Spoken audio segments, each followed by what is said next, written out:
Dalam debat perdana calon presiden kemarin, ketiga calon presiden menyebutkan kata-kata yang mereka ulang-ulang hingga beberapa kali. Kami akan rangkum 10 kata yang paling sering diucapkan masing-masing calon presiden bersama rekan kami Glenis Oktania. Silahkan. Terima kasih Francisco Donasiano dan saudara, dalam debat perdana calon presiden 2024 kemarin, ketiga calon presiden Anies Baswedan, Prabowo Subianto, dan Ganjar Pranowo menyebutkan kata-kata yang kerap mereka ulang hingga beberapa kali. Kami merangkum 10 kata yang paling sering diucapkan masing-masing calon presiden yang mereka ucapkan sepanjang debat.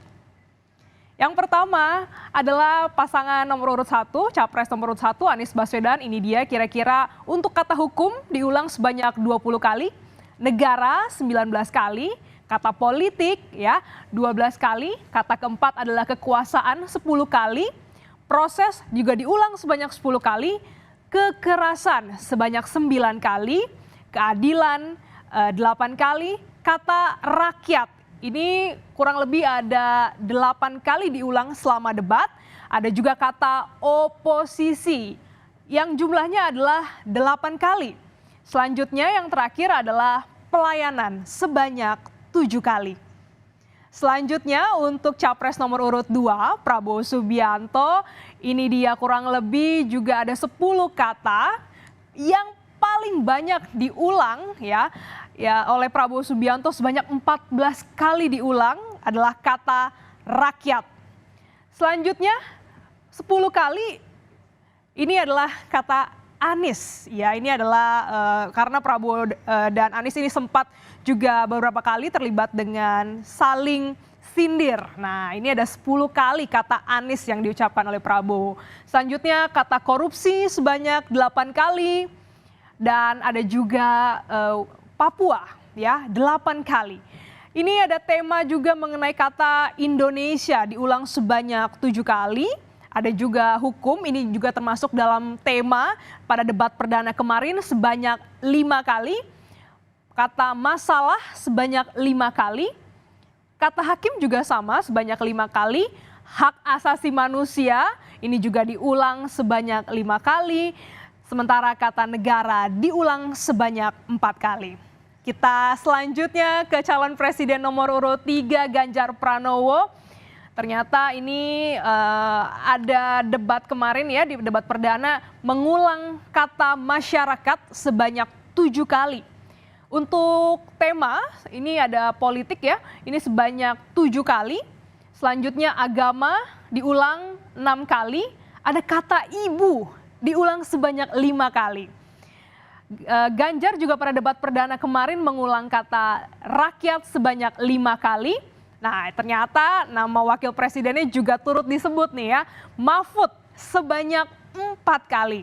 Selanjutnya Indonesia diulang 4 kali. Dan juga Ganjar menyebut rivalnya sebanyak 4 kali, ya ini Pak Prabowo ya. Selanjutnya kata yang diulang Ganjar adalah pemimpin sebanyak 4 kali dan kata guru diulang 4 kali. Dan saudara, yang juga mencuri perhatian masyarakat adalah sejumlah topik yang memantik perdebatan. Selama berdebat yang berlangsung kurang lebih 2 jam pada Selasa kemarin, diantaranya adalah soal keputusan Mahkamah Konstitusi, soal kasus pelanggaran HAM. Dan kita simak sejumlah topik yang hangat diperbincangkan selama debat. Yang pertama adalah saat calon presiden nomor urut 1 Anies Baswedan bertanya kepada calon presiden nomor urut 2 Prabowo Subianto. Kita simak bagaimana kalimatnya. Kita lihat kurang lebih nih begini ya kalimatnya. Anies bertanya kepada Prabowo Subianto. Sesudah Bapak mendengar bahwa ternyata pencalonan persyaratannya bermasalah secara etika, apa perasaan Bapak ketika mendengar bahwa ada pelanggaran etika di situ? Dijawab oleh Prabowo, kita ini bukan anak kecil Mas Anies, Anda juga paham sudahlah. Sekarang begini, intinya rakyat yang putuskan. Rakyat yang memilih. Kalau rakyat tidak suka Prabowo dan Gibran, nggak usah pilih kami. Dan saya tidak takut tidak punya jabatan, Mas Anies. Sorry ya. Sorry ya. Para penang, Mas Anies, saya tidak punya apa-apa. Saya sudah siap mati untuk negara ini. Nah, sekarang giliran Prabowo Subianto yang juga hangat dibahas adalah terkait dengan perdebatan soal penerapan demokrasi di Indonesia. Pilihan menjadi oposisi menjadi perdebatan Prabowo dan juga Anies. Kira-kira seperti ini cuplikan kata-katanya ya. Prabowo bilang bahwa saya berpendapat Mas Anies agak berlebihan. Masa Mas Anies mengeluh soal demokrasi ini itu? Mas Anies dipilih jadi gubernur DKI menghadapi pemerintah yang berkuasa. Saya yang mengusung Bapak. Kalau demokrasi tidak berjalan, tidak mungkin Anda menjadi gubernur. Saya waktu itu oposisi Mas Anies. Dijawab oleh Anies Baswedan. Oposisi itu penting dan sama-sama terhormat. Sayangnya tidak semua orang tahan berada menjadi oposisi. Seperti yang disampaikan Pak Prabowo tidak tahan dalam oposisi. Apa yang terjadi? Beliau sendiri menyampaikan bahwa tidak berada dalam kekuasaan membuat tidak bisa berbisnis, tidak bisa berusaha. Karena itu harus berada dalam kekuasaan. Kekuasaan lebih dari soal bisnis, kekuasaan lebih dari soal uang, kekuasaan soal kehormatan untuk menjalankan kedaulatan rakyat. Dan kali ini soal polusi udara, ini ada anggaran yang disinggung sebesar 80 triliun rupiah Pemprov DKI di Jakarta untuk menangani polusi udara. Saat debat, Prabowo Subianto bertanya pada Anies soal penerapan anggaran tersebut.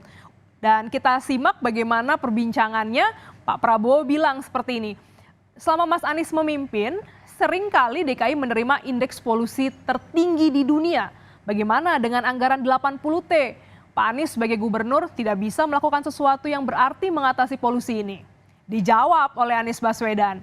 Di Jakarta, kami memasang alat pemantau polusi udara. Bila masalah polusi bersumber dari dalam Jakarta, maka hari ini, besok, minggu depan akan konsisten kotor. Tapi apa yang terjadi? Ada hari di mana kita bersih, ada hari di mana kita kotor. Polusi udara tak punya KTP, angin tak ada KTP-nya, bergerak sana-sini. Polutan yang muncul dari pembangkit listrik tenaga uap mengalir ke Jakarta, maka Jakarta punya indikator, karena itu Jakarta mengatakan ada polusi udara. Ketika anginnya bergerak ke arah Lampung, ke arah Sumatera, ke arah Laut Jawa, di sana tidak ada alat monitor, maka tidak muncul. Ya susah kalau kita menyalahkan angin dari mana saja ya. Jadi saya bertanya, saya bertanya, dengan anggaran segitu besar, jumlah langkah-langkah yang bisa dilakukan untuk dengan real dalam 5 tahun mengurangi polusi, juga di mana rakyat Jakarta begitu banyak yang mengalami sakit pernafasan. Jadi saya kira kalau kita dengan gampang menyalahkan angin, hujan dan sebagainya, ya mungkin tidak perlu ada pemerintahan kalau begitu. Topik hangat yang juga menjadi perbincangan adalah soal pelanggaran hak asasi manusia. Calon Presiden nomor urut 3, Ganjar Pranowo, bertanya kepada calon Presiden nomor urut 2, Prabowo Subianto, soal penuntasan kasus HAM bila kelak terpilih menjadi presiden. Kita simak jawaban dari Prabowo Subianto yang juga ramai diperbincangkan. Come on, Mas Ganjar, saya tadi katakan saya merasa bahwa saya yang sangat keras membela HAM. Nyatanya orang yang dulu ditahan, tapol-tapol yang katanya saya culik, sekarang ada di pihak saya, membela saya. Jadi masalah HAM jangan dipolitisasi, Mas Ganjar. Dijawab oleh Ganjar Pranowo. Pak Prabowo ini punya ketegasan yang luar biasa. Tapi sayang dalam 2 jawaban ini sama sekali tidak punya ketegasan itu. Pertanyaan saya, apakah bila jadi presiden, Bapak akan membuat pengadilan HAM? Apakah Bapak bisa menemukan, menunjukkan, membantu keluarga bisa berziarah? 2 ini sama-sama tidak dijawab. Maka kalau kemudian saya boleh meminta, kalau saya jadi presiden, Pak, saya akan bereskan ini, Pak. Agar kemudian dalam kontestasi Pilpres berikutnya, ini tidak akan muncul lagi karena presidennya tegas menuntaskan pekerjaan itu pada eranya. Terima kasih. Dan saudara, sama dengan calon presiden nomor urut 1 Anies Baswedan, calon presiden nomor urut 3 Ganjar Pranowo juga menyoroti soal putusan MK yang dinilai telah memuluskan pencalonan cawapres Prabowo Gibran Rakabuming Raka. Kira-kira seperti ini saudara. Ganjar bilang seperti ini, apa komentar Pak Prabowo terhadap putusan MK yang melahirkan MK-MK itu? Dijawab oleh Prabowo, aturannya sudah jelas, kita bukan anak kecil Mas Ganjar. Kita tahulah bagaimana prosesnya, yang intervensi siapa. Kita tegakkan undang-undang, kita tegakkan konstitusi. Kira-kira seperti itulah saudara topik dan juga kata-kata yang diulang sepanjang debat perdana kemarin.